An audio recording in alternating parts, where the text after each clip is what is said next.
பசுமையுடன் இனிய வணக்கங்கள் எனது புதிய சொந்தங்களே.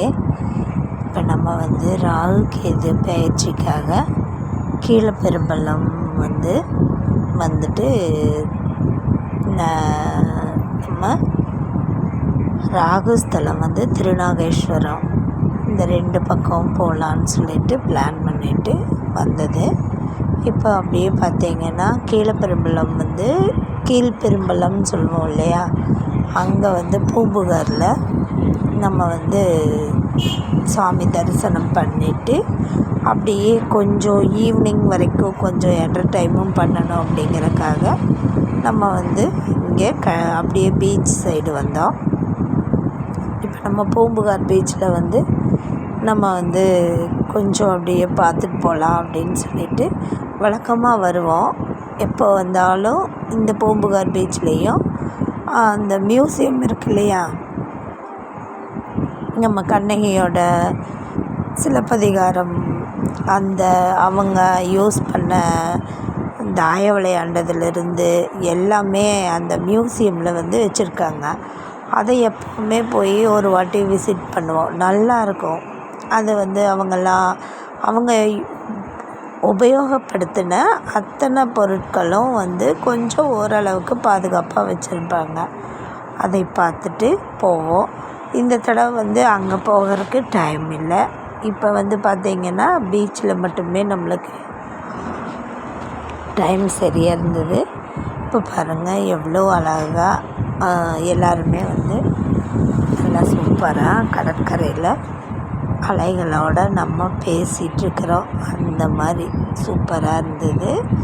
இன்னொரு விஷயம் என்னென்னா, மனசுக்குள்ளே எத்தனையோ சங்கடங்கள், மன அழுத்தங்கள், கஷ்டங்கள் எல்லாத்துக்குமே இருக்கும் இல்லையா. ஆனால் அது எல்லாத்தையுமே கரைக்கிற ஒரு இடம் என்னன்னு பார்த்திங்கன்னா, அது நிச்சயமாக கடல் தான். கடலில் என்ன அப்படின்னு பார்த்திங்கன்னா, நம்மளோட துன்பங்கள் எல்லாமே அந்த உப்பு தண்ணியில் கரைஞ்ச மாதிரி கரைஞ்சிரும். ஆனால் எனக்கெல்லாம் பார்த்திங்கன்னா மனசு ஃபுல்லாக மன அழுத்தம் தான் நிறைய இருக்குது. கஷ்டங்கள்னு பார்த்திங்கன்னா வெளியில் ஸ்மைல் பண்ணிக்கலாம், உள்ளுக்குள்ளே பார்த்திங்கன்னா அவ்வளோ பெயின்ஃபுல்லான லைஃப் தான் நான் மூவ் பண்ணிகிட்ருக்கிறேன். மேக்ஸிமம் பார்த்திங்கன்னா அன்பான அம்மா அப்பா, வீட்டுக்காரர் ரொம்ப தாங்கி என்னை பார்த்துக்கிற ஒரு ரொம்ப இஷ்டமான ஹஸ்பண்டு, அவ்வளோதான் லைஃபே. தவிர அண்ணன் எல்லாத்தையுக்கும் ஒரு ஸ்டெப்பு மேலே, அவ்வளோதானே தவிர மற்றபடி எந்த ஒரு ஹாப்பியும் என்னை பொறுத்தளவுக்கு இல்லை.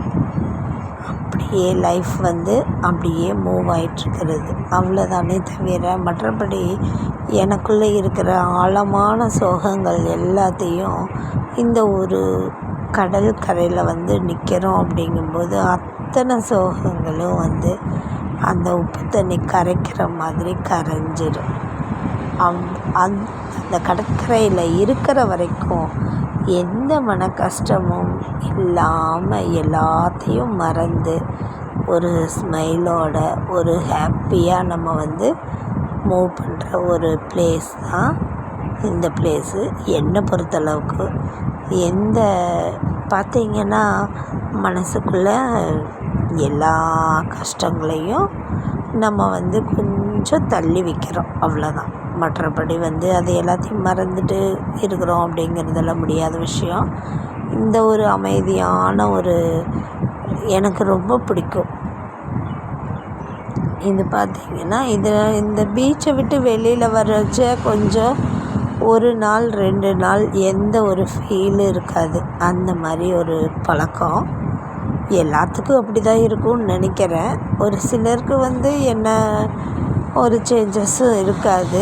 இன்னொரு சிலருக்கு பார்த்திங்கன்னா என்னை விட கொஞ்சம் அதிகமான ஒரு அனுபவங்களும் இருக்கும்.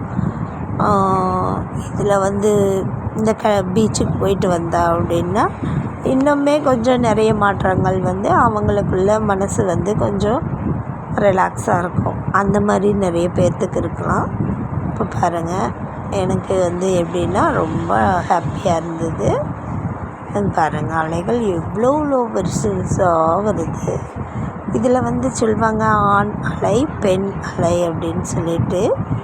இது வந்து மேல் ஃபீமேல் ரெண்டும் வரைச்ச உங்களுக்கு வந்து பார்த்திங்கன்னா அது அமைதியாக சைலண்ட்டாக வரும் பார்த்திங்களா, அந்த மாதிரி வர்றது வந்து பெண் அலைன்னு சொல்லுவாங்க. இது வயலண்ட்டாக வரும் பாருங்க, நல்லா அப்படியே பயப்படுத்திட்டு சுனாமி மாதிரி அந்த மாதிரி வர்றது வந்து ஆண் அலைன்னு சொல்லுவாங்க அப்படின்னு சொல்லுவாங்க. அவ்வளோதான். மற்றபடி வந்து அது வந்து நம்ம சேஃப்டி ரொம்ப முக்கியம். நம்ம வந்து இன்னும் உள்ளே வந்து கொஞ்சம் டீப்பாக போனோம் அப்படின்னா அவ்வளோதான், சங்கு தான். ஏன்னா நமக்கு வெளியில் வர தெரியாது, நீச்சலே தெரிஞ்சாலும் நீச்சல் அடிக்கிறதுக்கு இந்த அலைகள் வந்து சப்போர்ட் பண்ணாது. அது எச்சா உள்ளதாக இழுத்துட்டு போகும். ஆனால் மீனவர்கள் அவங்களோட லைஃப்பை பாருங்கள், எவ்வளோ கஷ்டம் இல்லை. அவங்க வந்து இந்த ஃபிஷ் எல்லாம் வந்து குட்டியிலிருந்து பெருசு வரைக்கும் எல்லாம் பிடிச்சி எடுத்துகிட்டு வந்து அவங்க லைஃப்பை வந்து மூவ் பண்ணுறது ரொம்ப பாவம்.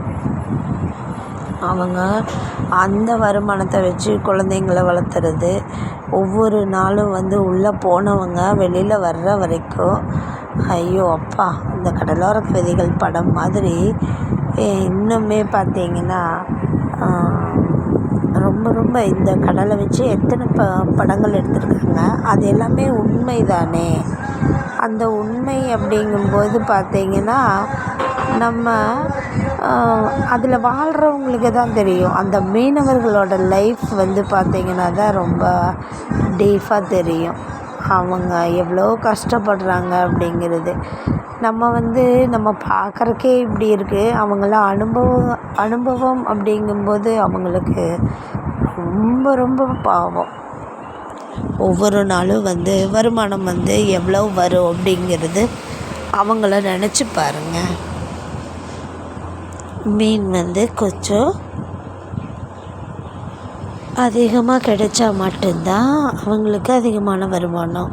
ஒரு சமயம் வந்து வலையில் வந்து கொஞ்சம் கம்மியான மீன்கள் கிடைச்சிது அப்படின்னா அது இன்னொரு ரொம்ப இம்பார்ட்டண்ட் என்னென்னு பார்த்திங்கன்னா, அந்த எல்லை தாண்டி போயிட்டு இலங்கை மீனவர்கள்னு சொல்லிட்டு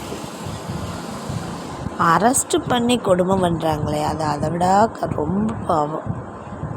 ஏன்னா நம்ம வந்து யாருமே வந்து நெகட்டிவான பர்சன் கிடையாது இல்லைங்களா. நம்ம வந்து பாசிட்டிவாகவே மட்டும் நம்ம நினைப்போம். இப்போ வந்து நீங்கள் அரெஸ்ட் பண்ணி வச்சு அவங்கள துன்புறுத்துறது அதெல்லாமே ரொம்ப பாவம் இல்லையா. நம்ம அதெல்லாம் வேண்டாம். நம்ம வந்து வருமானத்துக்கு தகுந்த மீன்கள் வந்து கிடைக்குமா அப்படிங்கிறது ஒரு கேள்விக்குறி தான். அவங்களோட லைஃப் வந்து 1 மந்த்து எவ்வளோ கஷ்டப்படுறாங்கன்னு பாருங்கள். அந்த 1 மந்த் சேலரி நினச்சி பாருங்கள். அதனால் இப்போ வந்து கருவாடு மீனெல்லாம் வந்து மேக்ஸிமம் கருவாடு பண்ணி அதை சேல்ஸ் பண்ணி அதில் என்ன வருமானம் வரும், பாவம் இல்லை. நமக்கு அந்த கஷ்டம் கிடையாது. அதனால் நம்ம வந்து அதிலிருந்து நம்ம வந்து கொடுத்து வச்சவங்க அப்படின்னு நம்ம ஃபீல் பண்ணிக்கலாம். இப்போ கடலோரம் இருக்கிற மக்களை விட நம்ம வந்து அவுட் ஆஃப் பிளேஸ் தானே இந்த சைடு. நம்ம வந்து தரையில் இருக்கிறதுனால நம்ம வந்து விவசாயம் பண்ணுறோம், நம்ம வந்து சேலரி பார்த்துக்குறோம், ஒரு கம்பெனிக்கு போகிறோம், ஒரு வேலை பார்க்குறோம். அப்படிங்கிறதெல்லாம் வந்து நம்ம ஹாப்பியாக நினச்சிக்கணும். நம்மளுக்கு இருக்கிற ஒரு பாரங்கள் எல்லாத்தையுமே வந்து இறக்கி வைக்கிற ஒரு இடமா மட்டும் நம்ம கடலை பார்த்தா போதும். மற்றபடி வந்து நம்ம ஒர்க்கில் வந்து நம்ம கான்செப்டாக இருந்தாலே அதுவே நம்ம வந்து வின் பண்ணின மாதிரி தான். அவங்க வேலையில் வந்து 100% உண்மையாக நம்ம உழைச்சோம்னாலே நம்ம வின்னிங் தான். அது மாதிரி இப்போ பாருங்கள், நானே கொஞ்சம் எவ்வளோ ஹாப்பியாக இருக்கிறேன். அவ்வளோதான். இந்த ஹாப்பியும் வந்து ஷார்ட் டைம் தான். இதை விட்டு வெளியில் வந்தோம் அப்படின்னா அடுத்த மன அழுத்தம் வந்து அடுத்த வேலை என்னன்னு அதிலையே போயிடுவோமே தவிர மற்றபடி வந்து இதே லைஃப்பும் இங்கேயே உட்காந்துக்கவும் முடியாது இல்லையா. அது ரொம்ப கஷ்டமானது. நம்ம வந்து அது வந்து செட்டும் ஆகாது. இப்போ அதுக்காக நம்ம வந்து டைம் வந்து ஒதுக்க முடியாது. இப்போ எப்படின்னு பார்த்திங்கன்னா, கடலோரம் இருக்கிறவங்க வந்து வீக்லி ஒன்ஸு, வீக்லி 2 டைம்ஸ் கூட போவாங்க. நம்ம வந்து என்ன பண்ணுறோம், ஒரு 2 வருஷத்துக்கு ஒரு வாட்டி தான் நம்ம பீச்சுக்குன்னே வர்றோம். நம்ம வந்து அமராவதி ஆறு தான் மட்டும்தான் நம்மளுக்கு அது அடிக்கடி நம்ம வந்து மீட் பண்ணுற ஒரு ப்ளேஸு. இது வந்து பார்த்திங்கன்னா ரேரு. நம்ம வந்து 2 வருஷம் 3 வருஷம் அல்லது வருஷம் ஒரு வாட்டி அந்த மாதிரி தான் நம்ம வந்து பீச் சைடே நம்ம வர்றோம். அதனால் இது வந்து ரொம்ப கொஞ்சம் பெரிய அதிசயமாக நம்ம வந்து என்ஜாய் பண்ணுற ஒரு ப்ளேஸ் தான். அதனாலேயே உங்களுக்கு வந்து பார்த்திங்கன்னா ரொம்ப இன்ட்ரெஸ்ட்டாக இருக்கும். அங்கே பாருங்கள் எவ்வளோ பெரிய அலை வருது, அப்படியே ஒயிட்டாக வருது பாருங்கள். அப்பா, இது பார்க்குறக்கே எவ்வளோ அழகாக இருக்குது. இந்த சைட் பாருங்களேன், கல்லெல்லாம் நிறைய இருக்கிறதுனால நான் வந்து என்ன பண்ணேன், இந்த கல் பக்கத்தில் உட்காந்துக்கலாம் அப்படின்னு நினச்சேன். ஆனால் ஃபுல்லாக நனைச்சிட்டு தான் வெளியில் வரணும். அது வேண்டாம் அப்படின்னு சொல்லிவிட்டு நான் உட்காரல. அது பார்த்தீங்கன்னா அந்த பாசி எல்லாம் ஒரு மாதிரி பாசம் முடிச்சு இருந்துச்சு. அந்த பாருங்க எவ்வளோ பெருசு, அப்படியேங்கப்பா. எல்லாம் பார்க்கவே அவ்வளோ உப்பா பாருங்க. இதெல்லாம் வந்து குழந்தைங்கள்லேருந்து பெரியவங்க வரைக்கும் எல்லாருமே ஒரு ரசிக்கக்கூடிய ஒரு இடம் தானே பாருங்க. ஆனால் சுனாமி வந்தப்போ எப்படி தான் எல்லோரும் கஷ்டப்பட்டுருப்பாங்க. ஐயோ சாமி, அந்த மாதிரி இன்னொரு லைஃபே வேண்டாம் யாருக்குமே. பாருங்க, நம்ம இந்த மாதிரி வந்து என்ஜாய் பண்ணவங்க எல்லாருமே கமெண்ட் பண்ணுங்கள். அவங்க எப்படி வந்து எந்த பீச்சில் வந்து நீங்கள் பார்த்தீங்க அப்படின்னு கமெண்ட் பண்ணுங்கள். அங்கே பாருங்கள், அந்த லாஸ்ட்லேருந்து வருது பாருங்கள். அங்கே பாருங்கள் எவ்வளோ பெருசாக வருது. அப்படிங்கப்பா,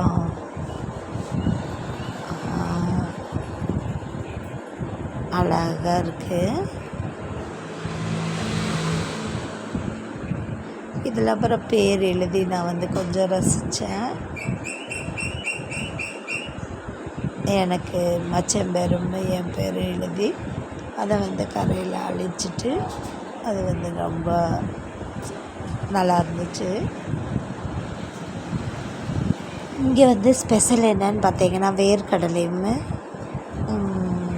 வேர்க்கடலையில் இப்போ ரீசெண்டாக வெங்காயம் நறுக்கி போட்டு அதை வந்து கொடுத்தாங்க. அதை வந்து சாப்பிட்டோம். ஆனால் ஆன் டைம் வந்து வந்தப்போ பட்டாணி, மாங்காய், தேங்காய், சுண்டல் இது எல்லாத்தையுமே மிக்ஸ் பண்ணி கொடுத்தாங்க. அது நல்லா இருந்துச்சு. அப்புறம் இப்போ வந்து மாம்பழ சீசனுங்கிறதுனால உங்களுக்கு பார்த்தீங்கன்னா பச்சை மாங்காய் மட்டும் கட் பண்ணி உப்பு மிளகாப்பொடி போட்டு கொடுத்தாங்க. அது நல்லா இருந்தது. நாம் சாப்பிட்டது வேர்க்கடலை. அப்புறம் மாங்காய் தான் நம்மளதே இருக்குது, அதனால அதை வாங்கலை. இங்கே பாருங்க, இதெல்லாம் புதுசாக வந்து பில்டிங்ஸ் எல்லாம் கட்டினாங்க. இதெல்லாம் வந்து எனக்கு தெரிஞ்சுதான் இப்போ தான் கட்டிகிட்ருக்காங்க. அந்த மாதிரி இதுக்கு முன்னாடி இதெல்லாம் கிடையாது. இங்கே பாருங்கள், நம்ம வந்து பேர் எழுதுகிறோம். மச்சனோட பேர் விஜயகுமார். நான் வந்து எழுத தண்ணி வந்துடும் நினச்சிட்டு விஜய்னு எழுதினேன். அதுக்குள்ளே தண்ணி வந்துடுச்சு. ஆனால் வந்து அழைச்சிட்டு போயிடுச்சு. அப்புறம் அவசர அவசரமாக எழுத மறுபடியும் வந்துடுச்சு, அழைச்சிருச்சு. இது நல்லா ஹாப்பியாக இருக்குல்ல. இது நானே ஷூட் பண்ணிவிட்டு விஜய்னு எழுதின அவசரமாக அதுக்குள்ளே மறுபடியும் வந்து அழைச்சிருச்சு. அப்புறம் பாருங்கள், சரோன்னு எழுதினேன், அதுவும் அழைச்சிருச்சு. இது ஒரு ஹாப்பியாக இருந்தது. சின்ன சின்ன சந்தோஷங்களை நம்ம அப்பப்போ சந்தோஷப்படுத்து பட்டுக்கணும் அப்படிங்கிறது தான் my life style. Thank you for வாட்சிங்.